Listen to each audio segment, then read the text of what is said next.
മാനം കറുത്തിരുണ്ടു. മഴ പെയ്തുകൊണ്ടേയിരുന്നു. അന്ന് രാത്രി കേരളം കണ്ട ഏറ്റവും വലിയ പ്രകൃതി ദുരന്തം കുത്തിയൊഴുകി വന്നു. ജീവനും ജീവിതവും എടുത്ത് മലവെള്ളം കുതിച്ചു വാങ്ങി. ഉറ്റവരില്ലാതെ, വീടില്ലാതെ, ഭൂമിയില്ലാതെ ഒരു കൂട്ടം മനുഷ്യർ ബാക്കിയായി. മുണ്ടക്കൈയും ചൂരൽമലയും നാടിന്റെ നോവായി. മണ്ണിൽ പുതഞ്ഞ ജീവിതം തിരിച്ചുപിടിക്കണം. പക്ഷേ ഒരു ചോദ്യം ബാക്കിയാണ്: പുനരധിവാസം അകലെയോ?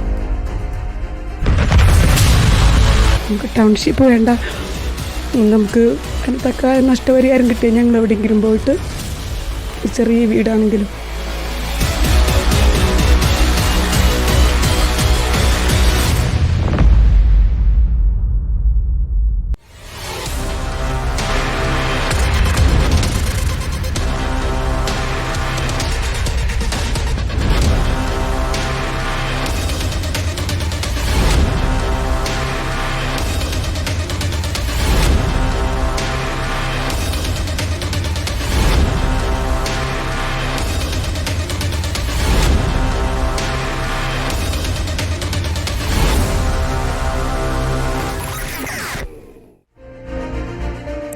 വളരെ പ്രധാനപ്പെട്ട വിഷയമാണിത്. ചൂരൽമല മുണ്ടക്കൈ പുനരധിവാസ പദ്ധതിയിൽ അതൃപ്തി രേഖപ്പെടുത്തി ദുരന്തബാധിതർ. 20 സെന്റ് മുതൽ 2 ഏക്കർ വരെ ഭൂമിയുണ്ടായിരുന്ന ദുരന്തബാധിതർക്ക് ടൗൺഷിപ്പിൽ താൽപര്യമില്ല. 5 സെന്റ് ഭൂമിയിൽ 1000 സ്ക്വയർ ഫീറ്റ് വീട് സാധ്യമാണോ എന്നതടക്കമുള്ള ആശങ്കകളാണ് ദുരന്തബാധിതർ ഉയർത്തുന്നത്. എല്ലാം നഷ്ടപ്പെട്ട ആളുകളിൽ പലരെയും പുനരധിവാസവുമായി ബന്ധപ്പെട്ട ലിസ്റ്റിൽ ഉൾപ്പെടുത്തിയിട്ടില്ലെന്നും പരാതിയുണ്ട്.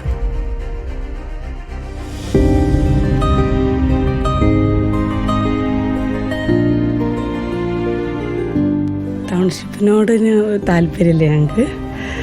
പിന്നെ രണ്ടാമത്തെ മോക്കാണെങ്കിലും അവൾ ഇവിടേക്ക് വരുന്നതേ ഇപ്പോൾ താല്പര്യം. മോള് പേരാമ്പ്ര പഠിക്കുന്നത്. മോക്കിപ്പോൾ ഇങ്ങോട്ട് വരിക, വയനാട്ടിലേക്ക് വരിക എന്ന് പറഞ്ഞാൽ ഇഷ്ടമല്ല അതേ. കാരണം ചെറിയ മക്കളെ രണ്ടാളെയും കൊണ്ടു നടന്നിരുന്ന ഒരു ചേച്ചി, അവരെ അമ്മനെ പോലെ കണ്ടിരുന്ന ഒരാളാണ്. അപ്പോൾ അവളില്ലാതെ അതോടുകൂടി അവർക്കിവിടെ ഇഷ്ടമല്ലാതെ. നമുക്ക് ടൗൺഷിപ്പ് വേണ്ട, നമുക്ക് അതിന് തക്ക നഷ്ടപരിഹാരം കിട്ടിയ ഞങ്ങൾ എവിടെയെങ്കിലും പോയിട്ട് ചെറിയ വീടാണെങ്കിലും.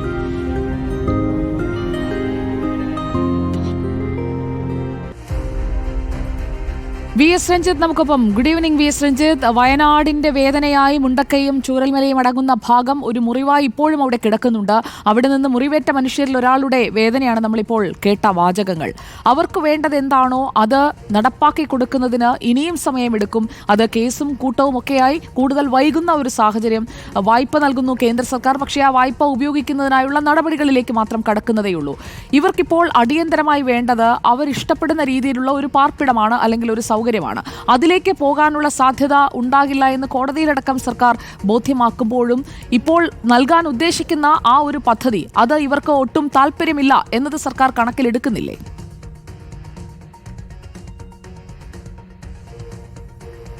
സുജിയ, ഏറ്റവും അടിയന്തരമായി ഇവരുടെ വീടുകളുടെ നിർമ്മാണമാണ് നടക്കേണ്ടത്. കഴിഞ്ഞ ജനുവരിയിൽ, അതായത് ജനുവരി 15-ാം തീയതിയാണ് പുനരധിവാസവുമായി ബന്ധപ്പെട്ട് നിർമ്മാണ പ്രവൃത്തികൾക്കുള്ള സർക്കാർ ഉത്തരവ് കിഫ്ബിയെ മേൽനോട്ട ചുമതല ഏൽപ്പിച്ചുകൊണ്ട് അതിൻ്റെ നടത്തിപ്പ് ചുമതല ഊരാളുങ്കലിനെ ഏൽപ്പിച്ചുകൊണ്ടുള്ള സർക്കാർ ഉത്തരവ് ഇറങ്ങുന്നത് കഴിഞ്ഞ 15-ാം തീയതിയാണ്. ഇന്നിപ്പോൾ ഈ 15-ാം തീയതിയും കഴിഞ്ഞ് 19-ാം തീയതി ആകുമ്പോഴും ഇതുമായി ബന്ധപ്പെട്ട ഏറ്റവും പ്രധാനപ്പെട്ട തീരുമാനങ്ങൾ ഒന്നും തന്നെ എടുക്കാൻ വേണ്ടി സാധിച്ചിട്ടില്ല. ഏറ്റവും പ്രാഥമികമായി ആദ്യഘട്ടത്തിൽ പ്രഖ്യാപിച്ച ലിസ്റ്റിൽ എത്ര പേർക്ക് വീട് വേണം, എത്ര പേർ വീട് വേണ്ടാത്തവരുണ്ട് എന്ന ഒരു കണക്ക് പോലും സർക്കാരിൻ്റെ കൈവശമില്ല എന്നുള്ളതാണ്. അതായത് ഈ എൽസ്റ്റൺ ആണെങ്കിലും നെടുമ്പാലയാണെങ്കിലും ഈ എസ്റ്റേറ്റുകളിൽ 5 സെൻറ്റ് ഭൂമിയിലും അതുപോലെ 10 സെൻറ്റ് ഭൂമിയിലും ഈ 1000 സ്ക്വയർ ഫീറ്റ് വീട് വെക്കാൻ സാധിക്കുമോ എന്ന കാര്യത്തിലുള്ള കൺഫ്യൂഷൻ ഉണ്ട്.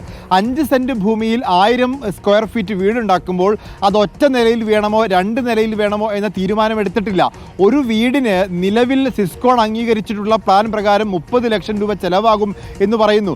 എന്നാൽ ഒരു വീടിന് 30 ലക്ഷം വേണമോ എന്ന കാര്യത്തിൽ ഒരു തീരുമാനത്തിലേക്ക് എത്തിയിട്ടില്ല. ഇതിൻ്റെ പ്രധാനപ്പെട്ട കാരണം എത്ര വീടുകൾ നിർമ്മിക്കേണ്ടി വരും എന്നതിനെക്കുറിച്ചൊരു കണക്ക് ജില്ലാ ഭരണകൂടത്തിനോ സംസ്ഥാന സർക്കാരിനോ ഇതുവരെ ആയിട്ടില്ല എന്നുള്ളതാണ്. ഇപ്പോൾ പ്രഖ്യാപിച്ച ഈ 3 വാർഡുകളിലായിട്ടുള്ള 250ഓളം ആളുകൾ, നേരിട്ട് ദുരന്തം ബാധിച്ച വീട് പൂർണ്ണമായി നശിച്ചിട്ടുള്ള ആളുകൾക്ക് പോലും ഈ ടൗൺഷിപ്പിനകത്ത് വീട് വേണ്ടാത്ത ഏകദേശം 180-ൽ പരം ആളുകളുണ്ട് എന്നാണ് മനസ്സിലാക്കാൻ സാധിക്കുന്നത്. അപ്പോൾ അവരെ പുറത്തു നിർത്തി അവർക്ക് ധനസഹായം കൊടുക്കാമെന്നൊരു വാഗ്ദാനം കൊടുത്താൽ ബാക്കിയുള്ളവർക്കാണ് വീട് വേണ്ടത്.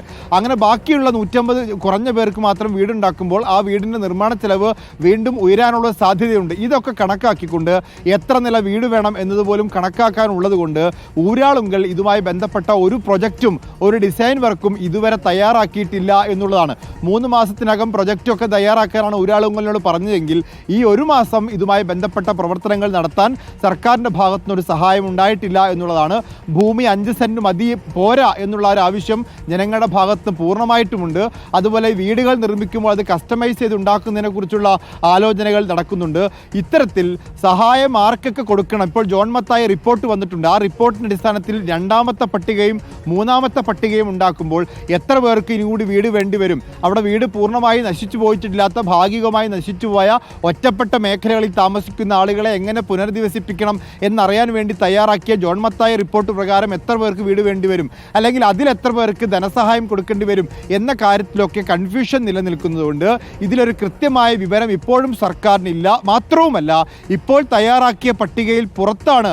ഞങ്ങളെ പട്ടികയിൽ ഉൾപ്പെടുത്തണമെന്ന് ആവശ്യപ്പെട്ടുകൊണ്ട് 18 കുടുംബങ്ങളാണ് ഈ വീണ്ടും രംഗത്തെത്തിയിട്ടുള്ളത്. അതായത് ആദ്യഘട്ട പട്ടിക എന്ന് പറയുന്നത് നേരിട്ട് ദുരന്തത്തിൽ പങ്കെടുത്ത ദുരന്തത്തിൻ്റെ ദുരിതം ഏറ്റുവാങ്ങിയവരാണ്.